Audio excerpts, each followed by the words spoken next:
Good morning student. आज का हमारा विषय है विराम चिन्ह। आज हम विराम चिन्ह का प्रयोग पढ़ेंगे।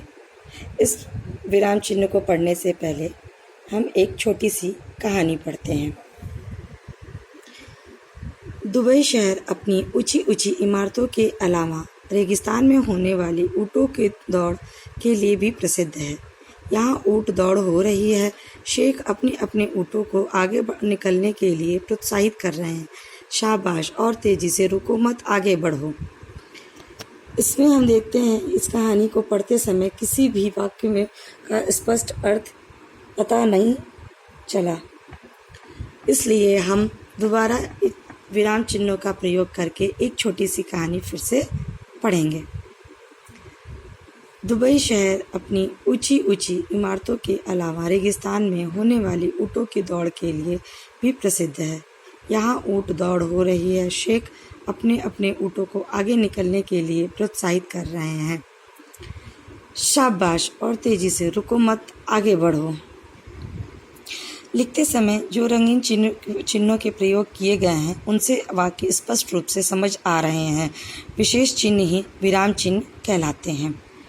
वाक्यों को बोलते व लिखते समय रुकने का संकेत करने वाले चिन्हों को विराम चिन्ह कहते हैं। कोई भी वाक्य हम जब लिखते हैं या बोलते हैं तो उसमें एक ठहराव होता है। उसमें जो ठहराव, जो रुकने का संकेत करने वाले चिन्हों का प्रयोग हम करते हैं उसे ही हम विराम चिन्ह कहते हैं। बोलते समय या पढ़ते समय वाक्य के अंत में अथवा बीच में सांस लेने, किसी कथन पर बल देने, समझने आदि के लिए रुकना पड़ता है, उसी को विराम चिन्ह कहते हैं। विराम चिन्ह वाक्यों में कब, कहाँ और कितना रुकना है बताता है। इसमें देखते हैं हिंदी में प्रयोग होने वाले कुछ प्रमुख विराम चिन्ह इस प्रकार हैं। पहला है पूर्ण विराम। पूर्ण विराम का मतलब पूरी तरह से रुक जाना। प्रत्येक वाक्य की समाप्ति पर इस चिन्ह का प्रयोग किया जाता है। जैसे मोहन पढ़ रहा है, बच्चे खेल रहे हैं। दूसरा है अल्प विराम। जहाँ थोड़ी सी देर रुकना पड़े वहाँ अल्प विराम चिन्ह का प्रयोग किया जाता है।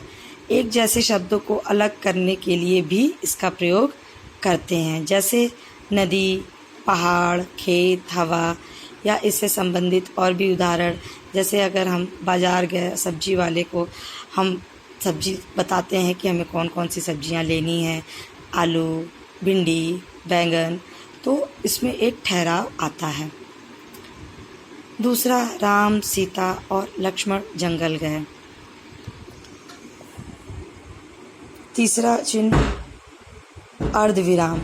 अर्धविराम का चिन्ह वहाँ लगाया जाता है जहाँ अल्प विराम से थोड़ा ज़्यादा देर रुकना हो और पूर्ण विराम से कम। जब एक वाक्यांश के साथ दूसरे वाक्यांश का संबंध बताना हो तो वहाँ अर्धविराम का प्रयोग होता है।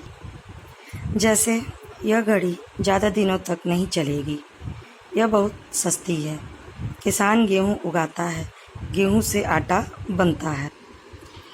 अगला है प्रश्नवाचक चिन्ह। प्रश्न पूछने वाले वाक्यों में प्रश्नवाचक चिन्ह का प्रयोग किया जाता है। इस वाक्यों के अंत में लगाया जाता है। प्रश्नवाचक चिन्ह से ही समझ में आ रहा है कि इसमें प्रश्न पूछा जा रहा है, किसी से कुछ पूछा जा रहा है।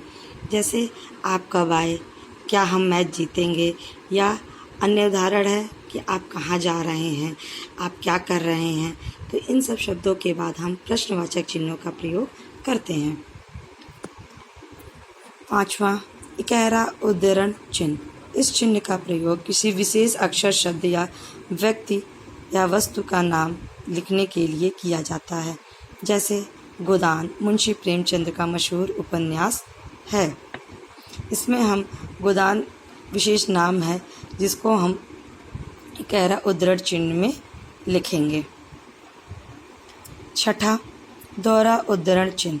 वक्ता के कथन को ज्यों का त्यों लिखने दोहरे उद्धरण चिन्ह का प्रयोग किया जाता है। इससे पहले हमेशा अल्प विराम का चिन्ह लगाया जाता है।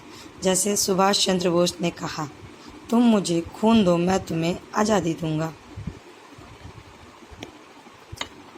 अगला, विस्मयादिबोधक चिन्ह। हर्ष, शोक, आश्चर्य, घृणा, खुशी, दुख आदि भाव को प्रकट करने वाले शब्दों के बाद विस्मयादिबोधक चिन्ह लगाते हैं। इसमें पहला उदाहरण देखते हैं, हे प्रभु रक्षा करो, इसमें दुख की बात हो रही है। दूसरा, शाबाश तुमने कर दिखाया, इसमें हर्ष की बात हो रही है, इसलिए इसमें हम विस्मयादिबोधक चिन्ह का प्रयोग करते हैं। योजक चिन्ह, दो शब्दों को जोड़ने के लिए व तुलना वाले शब्दों में उनके बीच योजक चिन्ह का प्रयोग किया जाता है। जब हम कोई दो शब्द जोड़ते हैं या वाक्यांश जोड़ते हैं तो उस शब्दों को जोड़ते हैं तो योजक चिन्ह का प्रयोग किया जाता है। जैसे पढ़ना लिखना जीवन का अंग है, सुख दुख, लाभ हानि, दिन रात, इन दोनों शब्दों का समान महत्व होता है, इसमें योजक चिन्हों का प्रयोग किया जाता है। कोष्ठक चिन्ह, कोष्ठक चिन्ह का प्रयोग अर्थ को और अधिक स्पष्ट करने के लिए किया जाता है, अर्थात वाक्यांश का अर्थ अधिक स्पष्ट हो, वाक्यांश को कोष्ठक के अंदर लिखा जाता है। जैसे धर्मराज युधिष्ठिर सत्य और धर्म के संरक्षक हैं। यहाँ पर युधिष्ठिर को धर्मराज बताया गया है, इसलिए युधिष्ठिर को कोष्ठक में लिखा गया है। निर्देशक चिन्ह, निर्देशक चिन्ह का प्रयोग विषय विवाद संबंधी प्रत्येक शीर्षक के आगे उदाहरण के पश्चात किया जाता है। इसको रेखा चिन्ह के नाम से भी जाना जाता है। जैसे संज्ञा के 3 भेद होते हैं, इसमें हम निर्देश दे रहे हैं, बता रहे हैं कि संज्ञा के 3 भेद होते हैं। दूसरा उदाहरण, अध्यापक तुम जा सकते हो, यहाँ पर अध्यापक निर्देश दे रहे हैं कि तुम जा सकते हो।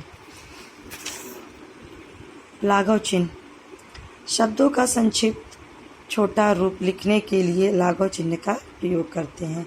जैसे प्रोफेसर, प्रोफेसर के लिए हम प्रो लिख करके उसके आगे लाघव चिन्ह का प्रयोग कर देते हैं। त्रुटिमूलक चिन्ह, इसका प्रयोग लिखते समय किसी शब्द को भूल जाने पर किया जाता है। जैसे मैं पिताजी के साथ गया, हमें रोजाना अपना कार्य चाहिए। इन बाहर और करना शब्द भूलने के कारण इस चिन्ह का प्रयोग किया गया है। आशा करते हैं आपको ये वीडियो अच्छा लगा होगा। धन्यवाद।